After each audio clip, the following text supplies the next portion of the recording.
சோற்றுக்கு முன் கையெல்லாம் கழுவிக்கொள்ள வேண்டும். ஒரு சிறிய பசுமை நிரம்பிய கிராமத்தில் வாழ்ந்தான் பழனிக்குமார்.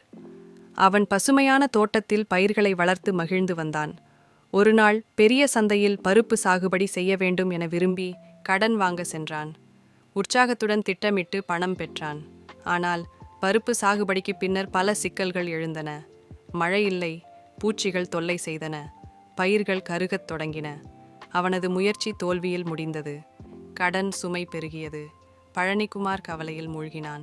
அடுத்த வருடம் அவன் செய்த தவறுகளை நினைவு கூர்ந்தான். இம்முறை முன்னதாகவே திட்டமிட்டான். வானிலை பற்றிய தகவல்களை பார்த்தான். தக்க விதைகள், உரங்கள், பூச்சிக்கொல்லிகள் அனைத்தையும் திட்டமிட்டு வாங்கினான். இந்த முறையில் மழையும் சரியாக வந்தது. பயிர்கள் நன்கு வளர்ந்தன. பசுமை நிரம்பிய வயலில் பழனிக்குமார் மகிழ்ச்சியுடன் நின்றான். விளைச்சலை சந்தைக்கு கொண்டு சென்றான். இம்முறை அவனுக்கு நல்ல லாபம் கிடைத்தது. அவனது அனுபவத்தை கேட்ட கிராம மக்கள் சோற்றுக்கு முன் கையெல்லாம் கழுவிக்கொள்ள வேண்டும் என்பதற்கான உண்மையான அர்த்தத்தை உணர்ந்தனர். முறையாக திட்டமிட்டாலே வெற்றி உறுதி. பழமொழி: சோற்றுக்கு முன் கையெல்லாம் கழுவிக்கொள்ள வேண்டும். முருகப்பெருமானை நம்பினால் சேனலை லைக் செய்யவும், உங்கள் எண்ணங்களை கமெண்ட் செய்யவும், வீடியோவை பகிரவும் மற்றும் சேனலுக்கு குழு சேரவும்.